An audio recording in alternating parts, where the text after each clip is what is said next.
Menjaga agar puasa kita tidak batal. Bagaimana kita menjaga amal-amal ibadah kita itu dapat berketerima di sisi Allah.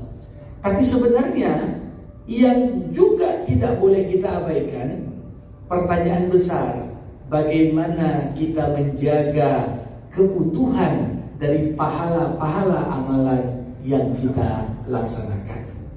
Ibarat ketika seorang berbelanja, dia belanja begitu banyak barang, tapi kalau barang-barang belian itu dimasukkan ke dalam kantong plastik yang bolong, maka yang terjadi adalah sebanyak apapun dia berbelanja, namun pada akhirnya dia tidak bisa mendapatkan manfaat maksimal dari apa yang telah dibelinya. Ibarat dia membeli gula 1 kilo, tapi kalau plastik gulanya bolong, apa yang terjadi? Mungkin sampai di rumah tinggal beberapa on lagi.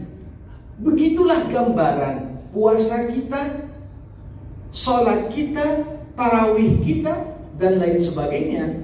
Di sini kita bukan hanya perlu untuk memperhatikan apa yang membatalkan amal, tapi juga apa-apa yang dapat mengurangi pahala amal. Para hadirin yang dirahmati Allah, kalau dalam bahasa agama, hal-hal yang dapat mengurangi pahala sebuah ibadah biasa juga disebut dengan makruhat. Amalan-amalan yang hukumnya itu makruh. Karena makruh itu kalau kita kaji dalam kajian fikih, diartikan makruh kalau ditinggalkan berpahala, kalau dikerjakan tidak apa-apa katanya.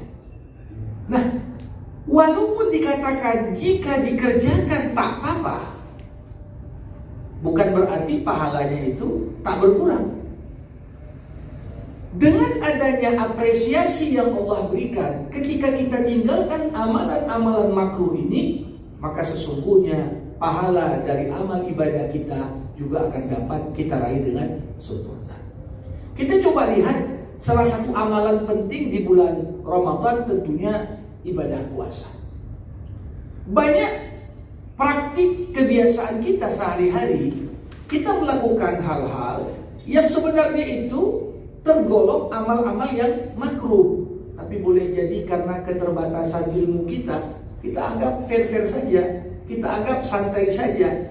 Tapi tentunya amalan ini kalau tidak kita perbaiki kebiasaan itu, justru menjadi ibarat plastik bolong yang tadinya mengurangi terus sedikit demi sedikit pahala yang mungkin bisa kita raih. Contoh kecil, salah satu wujud hal yang dimakruhkan dalam berpuasa adalah ketika seorang berpuasa, dia sering sekali mengeluhkan tentang laparnya, tentang hausnya, tentang capeknya, tentang keluh kesah yang menunjukkan yang bersangkutan itu tidak menjalankan perintah Allah untuk berpuasa dengan keikhlasan. Setiap amal yang dikerjakan dengan keterpaksaan memang terasa berat, Bapak Ibu. Nah, kalau mungkin anak yang di bawah umur, ya kita latih dia untuk puasa. Tiap hari dia kalau udah masuk jam-jam kritis, mungkin si anak tadi mulai merengek, lapar kalima, lapar karya, ya biasa. Tapi bayangkan kalau seorang sudah dalam tahap mukallaf, sudah akil, balik, yang tentunya sebenarnya sudah menjadi tanggung jawab dia untuk melaksanakan ibadah puasa dengan sempurna. Nah, keluhan-keluhan yang terlalu banyak disampaikan, termasuklah kadang-kadang ketika disuruh capek kali puasa. Ini kata-kata sederhana, tapi ketika kita timbang, ternyata omongan seperti ini bisa mengurangi pahala puasa kita lewat jalan yang tak pernah kita sangka-sangka. Yang kedua, para hadirin, termasuk amalan-amalan puasa ini bisa berkurang juga pahala ketika kita menganggap puasa itu sekedar tak makan dan tak minum. Padahal kalau kita kaji makna puasa dengan lebih mendalam, puasa yang Allah dan Rasulnya kehendaki dari kita adalah puasa yang tercermin di dalamnya puasanya seluruh anggota tubuh. Ya. Dan yang paling penting untuk puasa itu sebenarnya adalah lidah kita. Lidah kita ini, kalau sekedar lidah berpuasa, tak makan dan tak minum mungkin mudah. Tapi ketika lidah dituntut untuk tak berbohong, lidah dituntut untuk tak bergosip, lidah dituntut untuk tidak berkata yang sia-sia, lidah dituntut untuk tidak mengadu domba, lidah dituntut untuk tidak sembarang menuduh. Tentunya ini menjadi PR besar. Berapa banyak orang hanya mendapatkan dari puasanya sekedar lapar dan dahaga. Kenapa? Karena Rasulullah mengatakan, man lam yada qawla dzuri wal amali bih falaysa lillahi hajatun min an yada ta'amahu wa syarabah. Siapa yang puasanya belum mencegah dia untuk berbuat perbuatan yang tidak baik, perkataan yang bohong, ucapan yang sia-sia, maka sesungguhnya Allah tidak menghendaki ya sekedar kita tak makan dan tak minum. Ini yang kita kemudian tafsirkan sebagai wujud puasa. Para hadirin yang berbahagia, termasuk kadang-kadang hal yang memakruhkan dalam puasa ini, salah satunya apa? Terlalu banyak sekali kita tidur. Tidur terlalu berlebihan saat sedang puasa, ini juga masuk kategori makruhatus syiyam yang bisa mengurangi pahala puasa. Ya, karena puasa ini kan tujuannya adalah bagaimana kita dilatih agar dapat mengendalikan diri.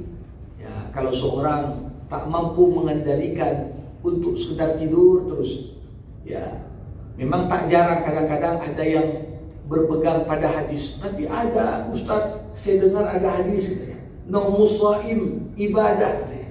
Tidurnya orang puasa ibadah. Pertama perlu kita sampaikan, hadis ini ya terlepas popularitasnya di tengah-tengah masyarakat, tapi dari sisi sanad hadis ini hadis yang lemah. Kalaupun kita anggap bagaimana tidur yang ibadah, tentunya tidur yang tidak berlebihan dan dalam batas tidur yang kita niatkan agar kita ya menyiapkan diri agar bisa mempergunakan kekuatan yang lebih baik untuk kita amalkan di malam hari. Nah, jadi sekedar tidur menghilangkan rasa kantuk. Kenapa? Mungkin bangun dia jam 3, bukan hanya sekedar sahur, tapi ada tahajudnya, ada tadabbur Qur'annya, ada tarawih, ada mungkin di situ ya amalan-amalan lain yang dikerjakannya. Maka kalaupun kita sedikit beristirahat, melepaskan rasa kantuk untuk kemudian semangat kembali dalam beribadah, maka yang demikian insyaallah masuk dalam kategori ibadah sebagaimana kemudian yang disebutkan tadi. Para hadirin, kita tahu setiap detik dalam kondisi kita berpuasa itu begitu bernilai. Bayangkan, tiap dari kita berpuasa, tiap detik berlalu itu adalah waktu-waktu yang mustajab dalam berdoa. Maka dianggap sebagai sebuah kelalaian dan pengurang pahala puasa kita. Kapan? Ini yang zaman sekarang ini menjadi tantangan berat bagi kita semua. Terlalu banyak orang menghabiskan waktu bermain media sosial dan gadget. Kadang-kadang ya tak kerja, gimana ya? Buka HP, buka Facebook, buka Instagram. Habis waktunya untuk itu saja. Padahal kita tahu waktu-waktu yang ada di bulan suci Ramadan ini sekiranya diputar sajalah ya lantunan es Quran, sudah dapat pahala yang lebih. Sekiranya lah kita baca 1-2 ayat ya di setiap selesai salat, mungkin lebih baik. Tapi ketika kita disibukkan dengan kebiasaan yang mungkin terbiasa terpola dalam kehidupan kita di luar Ramadan, ini tanpa disadari juga kadang-kadang mengurang dari pahala puasa itu sendiri. Para hadirin yang berbahagia, termasuk pengurang pahala puasa itu apa? Seorang terlalu sering berkumur-kumur ketika dia sedang puasa. Kita tahu memang salah satu sunnah dalam berwudu al-madmadah, kumur-kumur. Tapi Rasulullah mengatakan, wabalik fil istirsyaqi wal madmadah ma lam takun sha'iman. Silahkan kau berlebihan menghirup air ke dalam hidungmu atau berlebihan dalam berkumur-kumur selama kau tak puasa. Pengertian dalam hadis ini, kalau orang puasa maka di sini sekedar untuk menutupi apa yang diperintahkan dalam sunnah wudu. Tapi jangan pula orang kemudian berlebih-lebihan, walaupun tak membatalkan, tapi di sini minimal jatuhnya adalah makruh dan mengurangi pahala dari puasa kita. Termasuk para hadirin, ibu-ibu kadang-kadang masak, mau tahu ini udah enak atau tidak masakannya, ditaruhnya lah dirasa sikit, dirasa sikit. Memang betul merasa untuk kemudian diludah kembali, ini tak batal. Akan tetapi tentunya kalau terlalu sering merasa ini juga bisa masuk kategori makruhan. Hal-hal yang kemudian kalau terlalu dilaksanakan berlebihan, ini juga tak ada jaminan tidak masuk sebagian dari apa yang kita coba tadi, kemudian untuk kemudian mengurangi pahala puasa kita. Dan yang terakhir, para hadirin, termasuk di antara kebiasaan kita yang sering sekali terbentuk menjadi sebuah pola, khususnya di bulan suci Ramadan, di antara yang dapat mengurangi pahala puasa, berlebihan dalam mengkonsumsi makanan sahur dan berbuka. Kadang-kadang satu sisi tak jarang tujuan dari ibadah puasa itu agar kita bisa menjadi orang yang mampu mengontrol makan. Bagaimana kalau para dokter mengatakan salah satu hikmah kenapa dikatakan Nabi, puasalah kau agar kau sehat, karena memang puasa itu adalah momen jeda dan beristirahatnya organ-organ pencernaan dalam kehidupan kita. Kalau mungkin selama ini di luar Ramadan hampir 24 jam kerja terus dia, karena suka mengemil, suka makan, maka selama puasa ada jeda istirahat.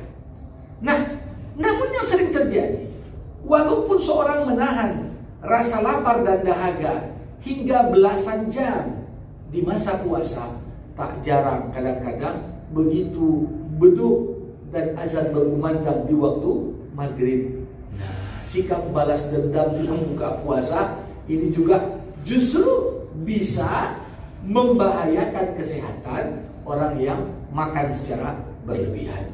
Nah, untuk itu sebenarnya kalau kita terapkan bagaimana pola kehidupan yang diajarkan dalam Islam, tidur pada waktunya, kemudian makan juga pada porsinya, kemudian bagaimana seluruh anggota tubuh kita jaga untuk ikut dapat berpuasa, maka insya Allah bukan mustahil tentunya kita bisa pertahankan dan jaga agar pahala puasa kita bisa maksimal kita peroleh nantinya.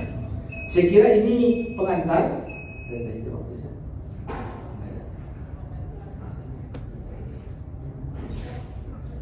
Oh gitu. Baik, para hadirin, masih ada waktu untuk bersama dengan kita.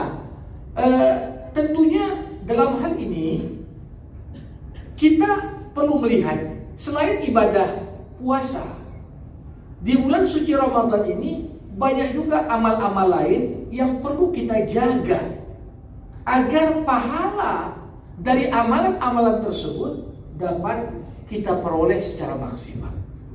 Selain puasa di bulan Ramadan adalah bulan yang dikenal dengan bulannya kedermawanan.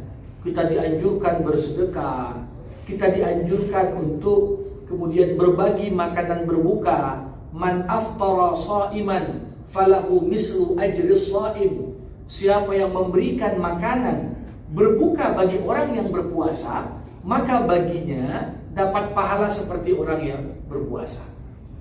Ini kan luar biasa. Tetapi kadang-kadang bagaimana pahala sedekah yang luar biasa itu? Potensi sedekah di bulan Ramadan bisa dilipat gandakan hingga 700 kali lipat. 700 kali lipat dari sekedar sedekah yang kita berikan. Namun perlu juga diwaspadai. Ada banyak hal-hal yang kadang-kadang tanpa kita sadari, sedekah yang telah kita berikan kepada saudara kita justru tidak mendapatkan pahala optimal. Kenapa? Allah Subhanahu wa taala dalam surah Al-Baqarah pernah mengingatkan kita, ya ayyuhalladzina amanu la tubtilu shadaqatikum bil manni wal adha. Wahai orang-orang yang beriman, janganlah kau batalkan. Nah, kata batalkan di sini bisa diartikan dengan kau hapus. Kita sudah sedekah, sudah dapat pahala, tapi kemudian pahala yang Allah berikan itu gara-gara perbuatan tertentu kemudian dihapus dari rekening amalan pahala kita. Apa yang dapat membatalkan pahala sedekah kita? Allah katakan bil manni wal adha. Al-man artinya mengungkit-ungkit apa yang sudah pernah kita beri. Makanya orang bijak mengatakan, perbuatan baikmu kepada orang segera lupakan.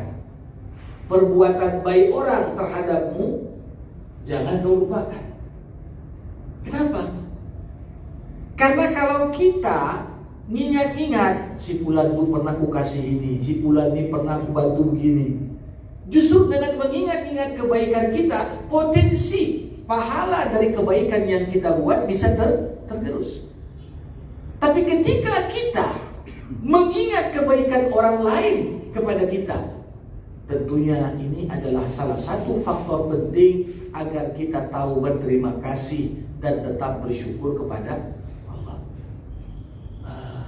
Jadi mengungkit-ungkit pemberian itu bisa menghilangkan pahala.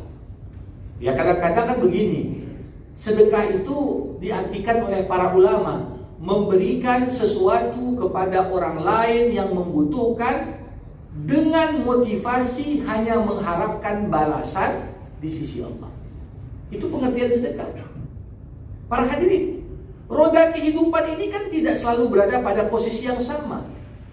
Orang yang mungkin dulu pernah kita bantu, boleh jadi di masa depan posisinya justru di atas kita. Disinilah ujian bagi kita yang pernah berbuat baik kepada orang. Apakah kemudian kita jadikan perbuatan baik kita kepada orang-orang yang mungkin pernah berada di bawah level kita? Kita jadikan perbuatan baik itu sebagai sarana untuk mengungkit-ungkit, untuk minta balas budi dan jasa sebagaimana yang telah kita berikan kepadanya. Tak jarang orang ya dibantu masuk di sebuah perusahaan, tiba-tiba kawan yang dibantu ini karirnya melejit. Nah, ketika kawan yang dibantu ini di atas, kawan itu mengatakan, kau kan dulu masuk sini pun aku yang bantu, masa tak bisa bantu sedikit? Di sini bagaimana seharusnya bantuannya kepada yang bersangkutan cukup jadi amalan yang memberikan pahala besar. Tapi ketika dia ungkit-ungkit apa yang sudah pernah dilakukannya, maka perbuatan itu justru menghapus apa-apa yang pernah diterimanya dari pahala di sisi Allah. Para hadirin yang berbahagia, yang kedua, apa yang dapat membuat pahala sedekah kita juga hilang? Wal adha. Wal adha. Apa arti wal adha? Jangan kau ungkit-ungkit. Yang pertama tadi. Yang kedua, jangan kau sakiti orang yang pernah menerima sedekah. Kadang-kadang kita ini menyakiti orang lain yang menerima sedekah kita. Bentuknya macam-macam Bapak Ibu. Ada orang yang menyakiti orang lain walaupun kita memberikan sedekah kepadanya lewat ucapan yang menyakitkan hati. Ya, sebelum dikasih duit dihina-hina dulu, terakhir dikasih duit juga.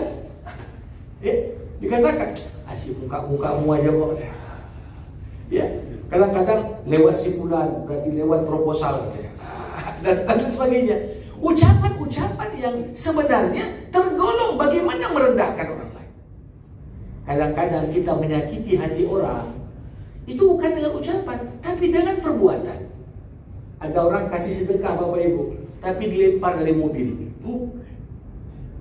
Amal baik, tapi ketika dilakukan dengan cara yang tidak baik, maka kadang-kadang yang menerima pun menerima dengan penuh keterpaksaan, tapi dalam hatinya tersakiti dia. Walaupun aku hina, janganlah diremehkan sekali dari itu, kalau gitu.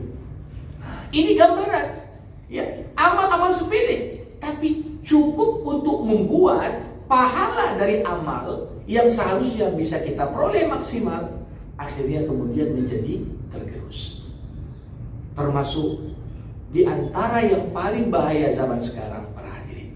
Kita ini zaman media sosial. Alhamdulillah kalau dilihat semangat orang bantu sedekah itu banyak. Banyak YouTuber, vlogger itu bantu sedekah. Tapi tak jarang juga sedekah hanya sekedar untuk isi konten YouTube. Ini juga kadang-kadang betul yang menerima itu, ya menerima dengan terpaksa. Ya, tak jarang di prank dulu, baru kemudian dikasih sedekah.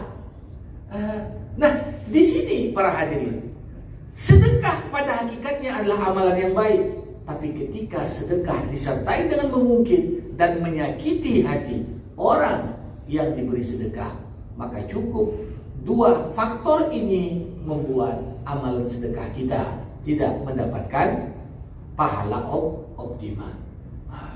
Para hadirin yang berbahagia, selain itu kita melihat lagi di antara amalan-amalan yang disyariatkan di bulan suci Ramadan, yang terbuka juga kesempatan kita untuk mendapatkan pahala maksimal, salah satunya adalah dalam bentuk sholat tarawih, sholat witir, qiyamul lail, sholat tahajud. Kita hidupkan malam-malam bulan suci Ramadan dengan berbagai amal untuk mendekatkan kita kepada Allah. Nah, Nabi Muhammad sendiri mengatakan dalam sebuah hadis, "Man qama Ramadan imanan wa ihtisaba, ghufira lahu ma taqaddama min dzambi." Siapa yang menghidupkan malam-malam Ramadan dengan penuh keimanan, mengharapkan pahala dan balasan dari Allah, Allah akan ampuni dosa-dosanya yang telah berlalu. Sebagaimana puasa dan sedekah, potensi kita untuk mendapatkan pahala besar, tapi juga ada kebiasaan yang bisa mengurangi pahala kita. Dalam tarawih pun begitu. Ya, tarawih ini kalau kita kerjakan dengan baik, insya Allah bisa dapat pahala maksimal. Salah satu wujud orang yang kadang-kadang terdapat pahala tarawih maksimal apa? Sering sekali orang ketika sholat tarawih itu dia cepat kali keluar dari masjid. Begitu selesai sholat witir, tak ada mau zikir, tak ada mau lagi ya berselawat, langsung keluar. Padahal imam dan para bilal masih membaca. Padahal Rasulullah mengatakan dalam sebuah hadis, "Man shalla khalfal imam walam yakhruj hatta yakhrujal imam, kutiba lahu qiyamul lailah." Siapa yang sholat malam, termasuk di sini sholat tarawih, di belakang imam, tak keluar dia dari masjid sampai imam keluar dari masjid, maksudnya imam selesai dari sholat dan amalan setelah sholat, maka tercatat bagi yang bersangkutan seakan-akan dia menghidupkan sepanjang malam dengan sholat. Kadang-kadang kita terburu-buru, mau cepat saja. Padahal kalau kita mungkin jarak antara imam bergerak dari tempatnya hanya tinggal 5 menit lagi, hanya tinggal paling lama 10 menit lagi. Tapi kadang-kadang kita mau segera cepat. Padahal momentum kita keluar, kalau kita lebih sabar lagi sedikit, ikut bermunajat dan berdoa, boleh jadi pahala yang kita dapat bukan hanya sekedar sholat isya dan tarawih, paling maksimal mungkin sampai setengah 10, tapi dapat pahala seakan-akan kita menghidupkan sepanjang malam dengan sholat berjemaah. Ini kan luar biasa. Jadi ini termasuk di antara hal-hal yang kalau kita perhatikan terdapat kesempatan luar biasa. Para hadirin, pada akhirnya yang perlu untuk kita pahami, memperbanyak amal penting, tapi menjaga kualitas amal juga tidak kalah penting. Karena selama ini yang jadi concern dan perhatian kita lebih banyak pada kuantitas. Berapa rakaatnya, berapa banyak dibuat, ya. Tapi dari sisi kualitas macam mana? Yang penting udah selesai puasa Ustaz. Ya, kurang-kurang sedikit ya maklum aja lah katanya. Jadi padahal kalau dalam pandangan agama kita melihat aspek kuantitas itu di bawah aspek kualitas. Huwallazi khalaqal mauta wal hayata liyabluwakum ayyukum ahsanu amala.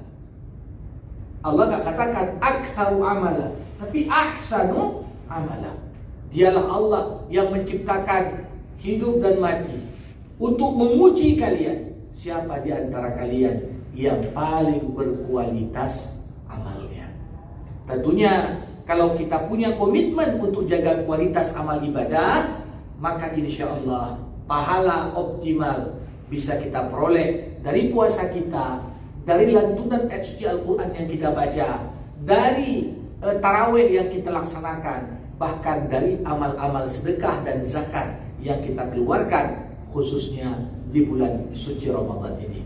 Mudah-mudahan apa yang disampaikan ini cukup jadi modal. Kita sudah hari ini di hari ke-19 Ramadan, nanti malam sudah 20 Ramadan, artinya sudah masuk pada 10 malam terakhir. Kalau Ramadan 29 hari, sudah masuk 10 malam terakhir. Kalau Ramadan 30 hari, berarti besok 21. Tapi Rasulullah dari malam 20 Nabi sudah bersiap, sudah bangunkan keluarganya, sudah dihidupkan malamnya dengan berbagai amal-amal ibadah demi mengintai keutamaan malam Qadar. Mudah-mudahan kita semua dipertemukan Allah dengan malam yang keutamaan amal soleh di sana lebih baik daripada 1000 bulan. Sekian mungkin yang dapat saya sampaikan.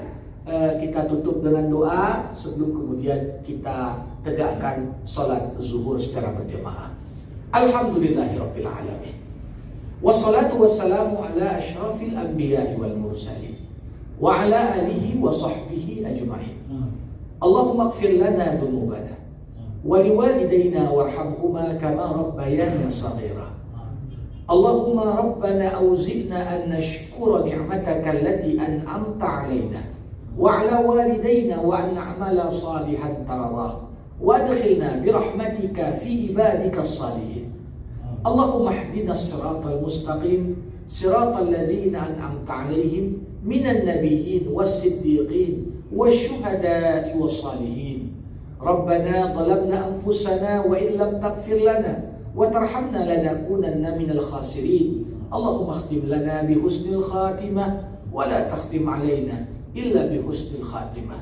Rabbana atina fid dunya hasanah wa fil akhirati hasanah wa qina 'adzaban nar. Wa sallallahu ala sayyidina Muhammad wa ala alihi wa sahbihi ajma'in walhamdulillahi rabbil alamin.